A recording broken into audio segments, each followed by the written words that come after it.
আর কি করবে? মানে মানে ঘুমিয়ে পড়ো। না মানে আপনি না ঘুমোলে আমি কি আর ঘুমোতে পারি? এতই যখন দরদ, তখন ঘুমের কথা বলছোই বা কেন? চোখে সর্ষের তেল দাও, চত্ব সব। প্রণাম জাহাপনা। প্রণাম রাখো। এত রাতে দেখা করতে এসেছো, কি দরকার সেটা বলো। নবাব বাহাদুর, আপনি তো অনেক দিন ধরেই জানেন যে আমার জীবনের একটাই উদ্দেশ্য। কৃষ্ণনগরের রাজা হওয়া, তাই তো? একদম তাই। সেই জন্য যতক্ষণ না আমি রাজা হতে পারছি ততক্ষণ আমার মনের ভিতরটা না কেমন খচখচ খচখচ করছে। তো আমাকে কি করতে হবে বলো? কিছুই না, আপনি শুধু সাব্বাস, দারুণ বুদ্ধি দিয়েছো মন্ত্রী। এরকম হলে পুরো কৃষ্ণনগরটাও আমার হাতের মুঠোয় চলে আসবে। উফ!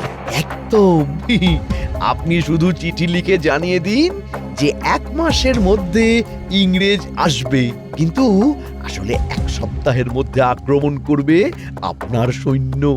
একদম।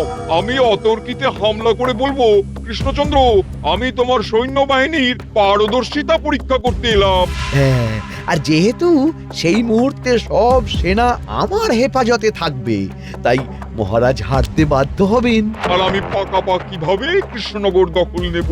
হ্যাঁ, দারুণ পরিকল্পনা। হ্যাঁ, তাহলে আমি যেরকম যেরকম বললাম সেরকম করে এগোবেন। আমি আজকে এখন এলাম। হ্যাঁ হ্যাঁ, এসো। অনেক রাত হলো, খুব ঘুম পাচ্ছে। একটা চিঠি লিখে দূতের হাতে দিয়েই ঘুমিয়ে পড়বো। হ্যাঁ,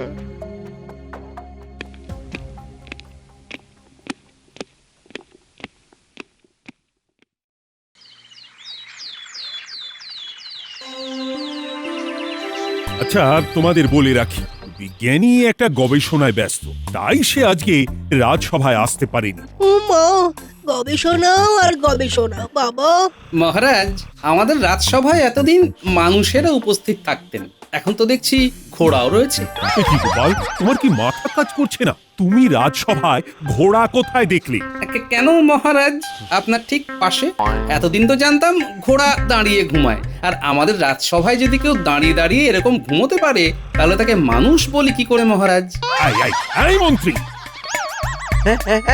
কে, কি, কেন, কবে, কোথায়? এখানে এখানে সকাল সকাল রাজসভায় ঘুমোচ্ছ কেন?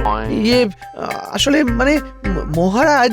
মহারাজ, একটু খোঁজ নিয়ে দেখুন, নিশ্চয়ই কারো বাড়ি চুরি হয়েছে। মুখ সামলে কথা বলো গোপাল, তুমি কি বলতে চাইছো? আমি চোর? এই তো ব্যাপারটা অনেকটা ওই ঠাকুর ঘরে কে আমি তো কলা খাইনির মতো শোনালো না? শোনো গোপাল, তুমি একটা ভাঁড়ের মতন থাকার চেষ্টা করো। বেশি লাফিও না, হাত পা ভেঙে পড়বে, কেমন? আহ, ঝগড়া থামাও। মহারাজ, নবাব বাহাদুরের দূত আপনার সাথে দেখা করতে এসেছেন। আমি কি ওনাকে ভিতরে আসতে বলবো? এই অসময়ে নবাবের দূত? ঠিক আছে ঠিক আছে, পাঠিয়ে দাও। প্রণাম মহারাজ কৃষ্ণচন্দ্র। আমাদের নবাব বাহাদুর একটা বিশেষ পত্র আপনার জন্য পাঠিয়েছেন। কই দেখি কি পত্র।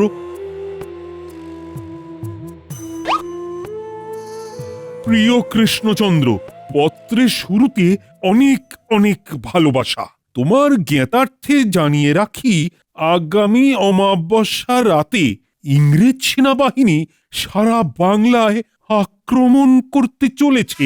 তাই তুমি অতি সত্বর তোমার সৈন্যদের প্রশিক্ষিত করো, যাতে ওরা দাপটের সাথে লড়তে পারে। আমি আমার অধীনস্থ সকল রাজ্যকে সতর্ক বার্তা পাঠিয়ে দিচ্ছি। ও মাগো, সর্বনাশ! এবার আসবে ইংরেজ সেনা, চলবে গোলাগুলি, চারিদিকে জ্বলবে আগুন, উড়বে মাথার খুলি। আমি এখন আসি মহারাজ। হ্যাঁ হ্যাঁ, এসো এসো এসো। মহারাজ, আমার মনে হয় সকল প্রজাদের একবার এই ব্যাপারটা সম্পর্কে ঘোষণা করে সচেতন করে দেওয়া উচিত। সে না হয় করব, কিন্তু আমি কি করব? কিছুই তো মাথায় আসছে না। আমাদের সৈন্য ওই ইংরেজ সৈন্যদের সাথে কি করে লড়বে? মহারাজ, আমি তো আপনার চক্ষুশূল, মানে কোনো কাজেই লাগি না। তবে এই ব্যাপারে আমি কিন্তু আপনাকে সহযোগিতা করতে পারি। কিভাবে? আমার এমন কিছু লোক জানা আছে, তারা আমাদের সৈন্যদের প্রশিক্ষিত করে একেবারে চাবুক বানিয়ে দেবে। সত্যি বলছো? হ্যাঁ মহারাজ, যদি সেটা না হয় আমাকে শুলে চড়াবেন। বেশ, তাহলে আজকে থেকে আমাদের সকল সেনাদের প্রশিক্ষিত করার ব্যবস্থা করো। মহারাজ, 2-4 জন যদি রাজবাড়িতে না থাকি তাহলে যে ছোটখাটো কোনো বিপদ হলেও আপনাকে রক্ষা করার কেউ থাকবে না। ঠিক আছে, তাহলে আমাদের 2 জন দ্বাররক্ষী আর সেনাপতি তোমরাই আপাতত রাজবাড়ির দায়িত্বে থাকবে, আর বাকিরা মন্ত্রীর সাথে প্রশিক্ষণ শিবিরে যাবে। যথাজ্ঞা মহারাজ। মহারাজ, আমাদের মনে হয় এই আসন্ন বিপদের সময়ে আমাদের সকলের উচিত শরীর চর্চা করা, যাতে বিপদ এলে আমরাও ঝাঁপিয়ে পড়তে পারি। ঠিক বলেছ, ঠিক। শোনো শোনো শোনো, আগামী অমাবস্যায় ইংরেজ সেনারা বাংলায় আক্রমণ করতে চলেছে। সবাই সাবধানে থেকো। শোনো শোনো শোনো।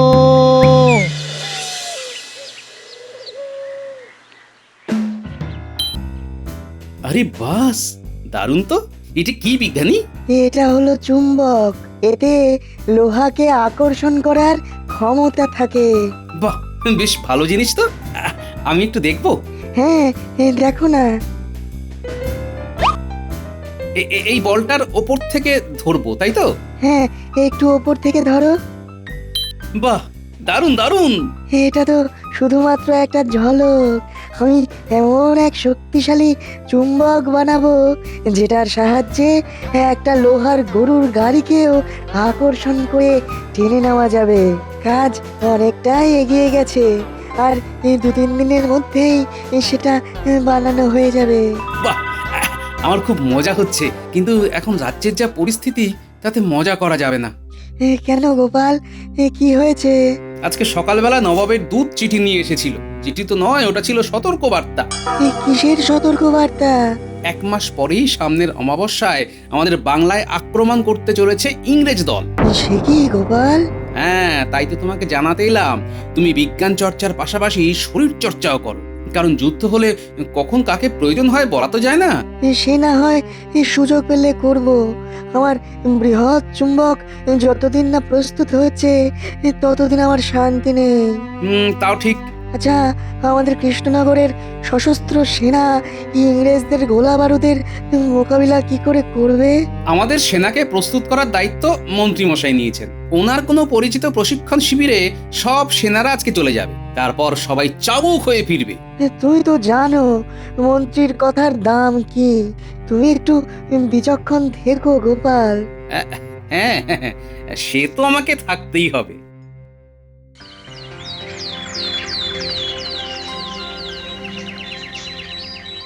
মন্ত্রী, আমাদের সৈন্যরা কেমন প্রস্তুতি নিচ্ছে, মানে কি বুঝছো? আপনি কোনো চিন্তা করবেন না মহারাজ, আমাদের সেনাদের অনেকের শরীরেই মেদ জমে গেছে। এখন মেদ ঝরানো চলছে, এরপর ধীরে ধীরে অস্ত্র শিক্ষা, কৌশল সব শিখবে। ইংরেজদের ছোঁড়া একটা গোলা পড়লেই সব কৌশল শেষ হয়ে যাবে। এই গোপাল, তুমি এসব বাজে অলক্ষণে কথা বলো না তো। নিজে তো কিছু করতে পারো না, শুধু বড় বড় কথা। আচ্ছা মহারাজ, আজকে আমাকে একটু তাড়াতাড়ি বেরিয়ে যেতে হবে। হ্যাঁ, একটু কাজ আছে। আচ্ছা ঠিক আছে, ঠিক আছে, এসো এসো।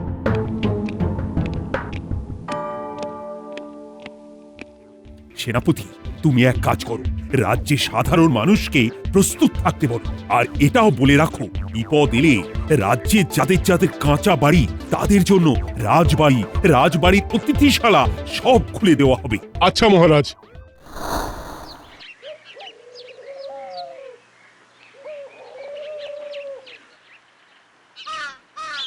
গোপাল দাদা, বলছিলাম কি, আমাদের তো কাঁচা বাড়ি, ইংরেজদের গোলাগুলি আমরা কি করে সামলাবো বলো তো?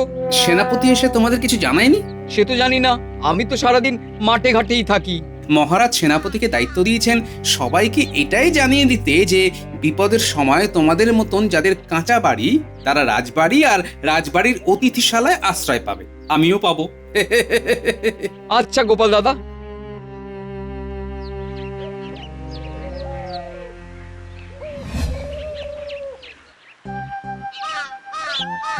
এ কি মন্ত্রী মশাই, আপনি গোলাপ ফুল হাতে কোথায় চললেন? বাড়িতেই যাচ্ছি। আসলে আজকে আমার বিবাহ বার্ষিকী, তাই গিন্নির জন্য একটা গোলাপ। ও, তাই আজকে রাজসভায় তাড়াতাড়ি ছুটি নিলেন? ইয়ে না, মানে ঠিক আছে, যান যান।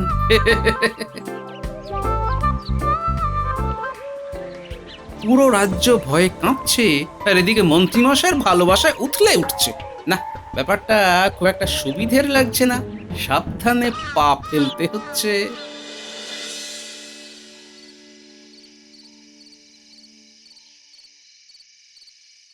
ওরে বাবারে, বাবা কি জোর মারলো রে, পেট ফাটিয়ে দিল। কি দাদু, খুব লেগেছে দাদু, রাগ করো না দাদু, আমি বুঝতে পারিনি। যা তো, তোদের সাথে আর কথাই বলবো না। বুঝে শুনে খেলতে পারিস না? এটুকু অপরাধের জন্য এত বড় শাস্তি দিও না দাদু। এই, অপরাধ যখন করেছিস তখন শাস্তি তো তোদের পেতেই হবে। আচ্ছা, তোরা আমার হয়ে একটা কাজ করে দে। ঠিক আছে বলো দাদু, একেবারে জান লাগিয়ে দেবো। না না না না না, জান লাগাতে হবে না, একটু কান লাগালেই হবে। খুব আড়ালে সন্তর্পণে মন্ত্রীমশাইয়ের প্রত্যেকটা পদক্ষেপে নজর রাখতে হবে। আর সন্দেহজনক কিছু দেখলেই তোমাকে জানাতে হবে, তাই তো? একদম তাই। আজকে দিনে করেছিলাম আমি আমার বউকে বিয়ে, ওগো ছাদনা তলায় গিয়ে, ওগো টোপর মাথায় দিয়ে, ওগো ছাদনা তলায় গিয়ে, ওগো টোপর মাথায় দিয়ে। বেশি ঢং করো না, তুমি গোলাপ ছাড়া আর কি এনেছো বলো? এখন গোলাপেই কাজ চালিয়ে নাও, কদিন পরেই তুমি হবে রানী, আমি হব রাজা। মহারাজ কৃষ্ণচন্দ্র হবেন ভাজা ভাজা। কিন্তু গোপাল তো সে আবার বাজিমাত করে দেবে। এবার আর কিচ্ছু করতে পারবে না, এমন ফাঁদ পেতেছি না বাবা। আসতে পারি মন্ত্রী মশাই? আরে আয় আয় আয় আয়, এত অনুমতি নেওয়ার কিচ্ছু নেই। তারপরে বল, তোরা প্রশিক্ষণ কেমন দিচ্ছিস? প্রশিক্ষণ আবার কি, আমরা চুপচাপ বসে আছি আর সৈন্যরা সারাদিন ছুটছে। ওদের হাতে পায়ে ব্যথা হচ্ছে আর আমরা গা হাত পাতে পাচ্ছি। মহারাজ ভাবছে 1 মাস পরে ইংরেজ আসবে, কিন্তু আসলে 1 সপ্তাহ পরেই যে নবাব বাহাদুর সেনা নিয়ে আসবে সেটা তো জানে না। পুরো ধরাশায়ী হয়ে যাবে। তারপর আপনি রাজা আর আমরা দুজন দুই মন্ত্রী।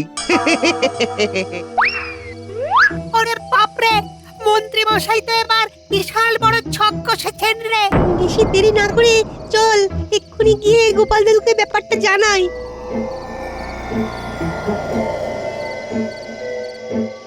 জানো তো দাদু, মন্ত্রী মশাইয়ের বাড়িতে গিয়ে দেখলাম। তোরা প্রশিক্ষণ কেমন দিচ্ছিস? প্রশিক্ষণ আবার কি, আমরা চুপচাপ বসে আছি আর সৈন্যরা সারাদিন ছুটছে। মহারাজ ভাবছে 1 মাস পরে ইংরেজ আসবে, কিন্তু আসলে 1 সপ্তাহ পরেই যে নবাব বাহাদুর সেনা নিয়ে আসবে সেটা তো জানে না। পুরো ধরাশায়ী হয়ে যাবে। এবার বুঝতে পারলে দাদু কত বড় সর্বনাশ হতে চলেছে? হ্যাঁ, তোরা বলিস কি রে? হ্যাঁ দাদু, অনেক বড় চক্রান্ত। শোন, আমি যা করার করছি, আর তোরা যে মন্ত্রীর সব চক্রান্ত জেনে ফেলেছিস এটা 5 কান করবি না। যা করার আমি করব, বুঝলি? আমরা তাহলে কি করব? তোরা তোরা তোরা বটার ঘটার পিছনে ওরা কোথায় সেনা প্রশিক্ষণ দিচ্ছে জায়গাটা জেনে রাখ। আচ্ছা দাদু। তোরা যা, আমি পুঁটিদের বাড়িতে একটু পরে আসছি।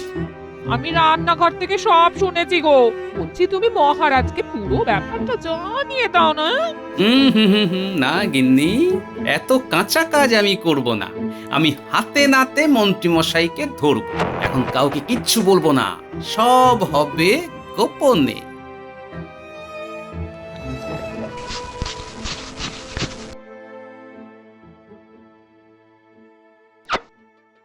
কি জমানো মোহর বের করছো কেন?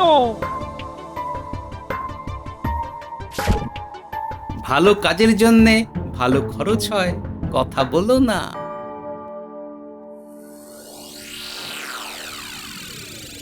আরে গোপাল দাদা, পুঁটি বাড়ি ফিরেই আমাদের বললো যে তুমি আসছো। ও পুটির মা, আরে বেগুনি ভাজো। আমি এখন কিছু খেতে আসিনি পুটির বাবা, তোমাকে একটা কাজ করতে হবে, বুঝলে? কি কাজ বলো? এক্ষুনি খামবাজ রাজ্যে যেতে হবে আর একটা খবর নিয়ে আসতে হবে যে তারা কোনো ইংরেজদের আগমনের ব্যাপারে আগাম বার্তা পেয়েছে কিনা। কিন্তু সে তো অনেকটা রাস্তা, আর খরচাপাতি। এই নাও, তুমি শুধু কালকে বেলার মধ্যে ফিরে এসে সংবাদটা জানাও। আচ্ছা গোপাল দাদা, আমি আজকে রাতেই বেরিয়ে পড়ছি। হ্যাঁ, আমি এবার যাই, ভোলাকে বর্ধমান রাজ্যে পাঠাবো। কি ভোলা, কি খবর? খুব খারাপ, বিকেল থেকে এক একটাও খদ্দের নেই। শোনো, তুমি দোকান বন্ধ রেখে একটা কাজ করো। কি কাজ বলো? ওরে বাপ রে! তাহলে বর্ধমান যেতে রাজি তো? নিশ্চয়ই যাব। আমি এক্ষুনি বেরিয়ে পড়ছি, আর কালকে বেলার মধ্যে তোমার বাড়ি গিয়ে খবরও দেব। বেশ, এই নাও খরচাপাতি।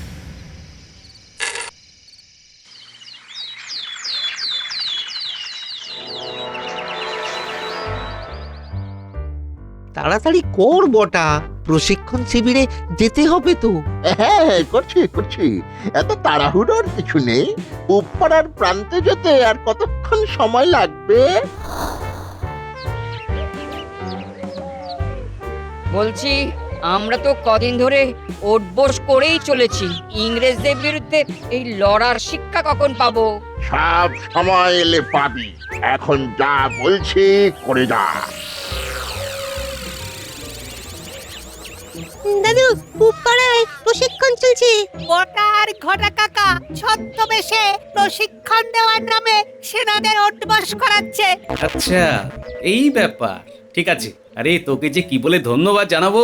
ধন্যবাদের দরকার নেই দাদু, এটা তো আমাদের শাস্তি ছিল তোমার পেটে বল মারার। বেশ, একদিন পেট ভরে খাইয়ে দেব। আরে ওই তো বাবা আর ভোলা ময়রাও এসে গেছে। কি খবর পেলে তোমরা? না না, বর্ধমানে ইংরেজদের আসার কোনো বার্তাই আসেনি। খাম্বাজ রাজ্যেও নেই কোনো খবর। আমি জানতাম। তার মানে এটা নিশ্চিত হলাম যে পুরোটাই মন্ত্রী মশাই আর নবাব বাহাদুরের মিলিত চক্রান্ত। রাজসভার দূত মারফত ওই চিঠিটা পাঠিয়েছিল শুধুমাত্র বিভ্রান্ত করার জন্য। তাহলে আমরা আসি গোপাল দাদা। হ্যাঁ, এসো। আর বাচ্চাগুলোকে রসগোল্লা খাইয়ে দিও তো ভোলা। বেশ বেশ বেশ।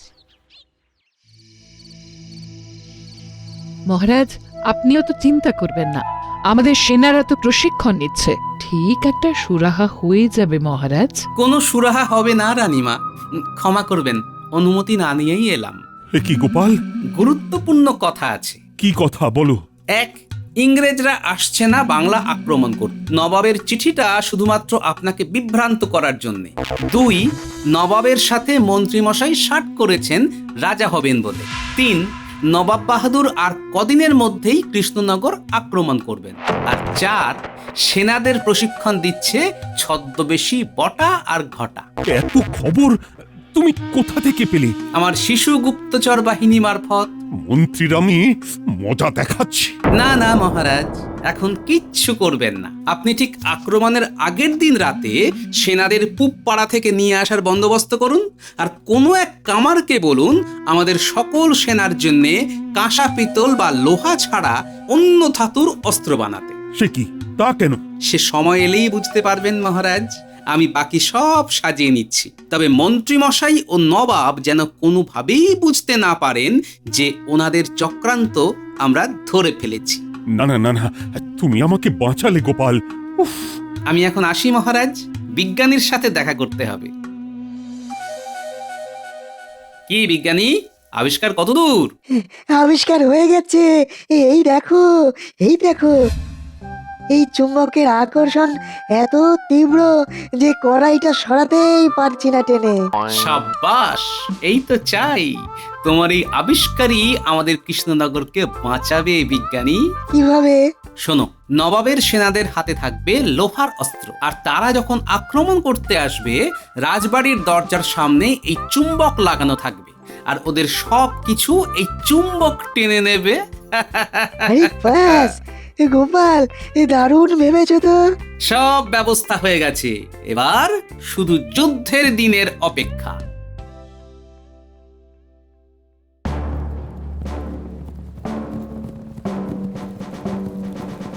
সেনাবাহিনী আক্রমণ!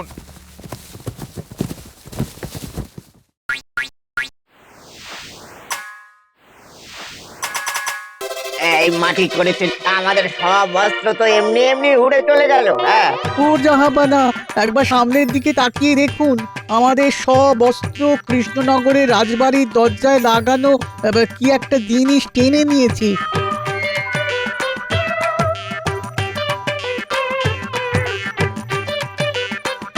আক্রমণ! কেমন? এবার কি করবেন নবাব বাহাদুর? আপনার সব চক্রান্ত গোপাল ধরে ফেলেছে, আর আপনার অস্ত্র বিজ্ঞানীর আবিষ্কৃত চুম্বকও ধরে ফেলেছে। ইয়ে না মানে কৃষ্ণচন্দ্র, মানে আমি তো মহারাজ কোনো কিন্তু কিন্তু না, সোজা গারদে ভরে দিন সব সেনাদের একসাথে। আহ, এই মাটি করেছে নবাব বাহাদুর, আপনার একই অবস্থা। এই তো আসল শত্রুকে পেয়েছি মহারাজ, একেও বন্দি করুন। আমি কি করলাম? তোমার সব চক্রান্ত ধরা পড়ে গেছে মন্ত্রী। চলো চলো এবার শুলে চড়াবো। ওরে বাবারে, ও মহারাজ, মহারাজ ক্ষমা করে দিন, ক্ষমা করে দিন, আর ভুল হবে না মহারাজ।